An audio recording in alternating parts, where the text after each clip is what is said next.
جا سيري كان سبحان الله خواي پروردگار فرمي ومن أظلم ممن منع مساجد الله چه لو كس ظالم ترك منعي مزقوتكاني خواي پروردگارك چه لو كس ظالم تر وزيري أوقاف چه لو وزيري أوقاف ظالم تر استا لكردستان كس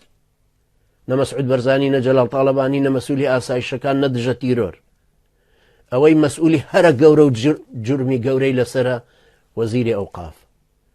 وزيري أوقاف چون كسيري كخواي قرا فرمي ومن أظلم ممن منع مساجد الله أن يذكر فيها اسمه وسعى في خرابها أولئك ما كان لهم أن يدخلوها إلا خائفين بلام أي بوچي إسا سربرزانا چتا مزقوتو دايخا أو سبب كي قندلي إيمي بغيرتي إيمي بجواميري إيمي مزقوتك صاحبي هبه مزقوتك إمامو مأمومي هبه مزقوتك بياوي الرشيد نجي تيابك طاغوتك ملعونة وأنا بلا من وزيري أوقاف بمنعك منع دكابة ملاكة دعي ملاكة بو اختيالك ملاكنا يالي بيش نجي كشر بوكي بانكي إلكترونيشي بو دياري كردوي ملايكي دم شري دم هراشي غبغب زلي بو داناوي صجي أوقاف كردوتي بملابوتو نجي كشكي أو خوي بو دخويني إن أعطيناك الكوثر الله أكبر تراوي حوابوتانكم رازين فرمو بسنو بمالو تراويح تواو نابك اللي لكان حاضر كردو آسايشش لدورو برتا بيمنالي أم مزقوتا شوي آودانا وسعى في خرابها أولئك ما كان لهم أن يدخلوها إلا خائفين باشا أو أنا بوتي وابا ترسو أتوانا برنا استناور ترسي أن لهيت شتيكنيا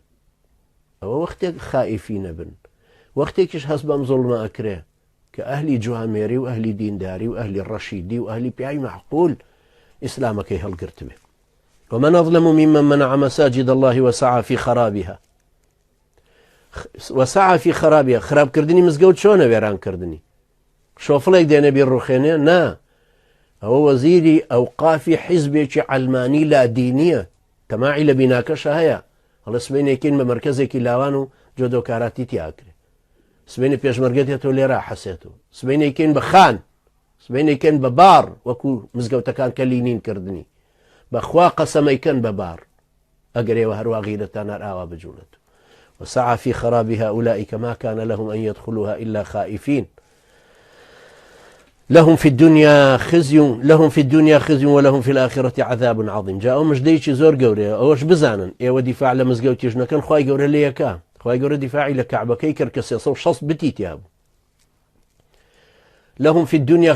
خزي أزانين تيا خزي يعني سرشوري وزليلي وآوا سركز كردن ككرد بيلا سرحيس كردن هو بحول قوتي خواي قوري سري حيزة بيه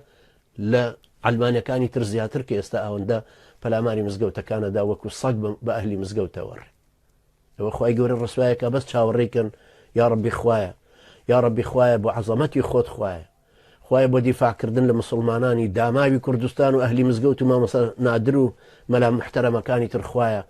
ام وزير الرسواك يا ربي زليلي كي بيش اوي رمضان تو يا الله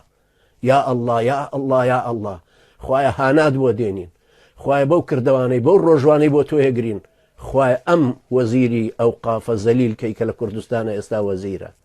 خوايا وارسواي كي واتوشي نخوشيه كي لو جلال طالباني خراب تربيه دبل حفاظي بو هالقرن اما سيماي طاغوتان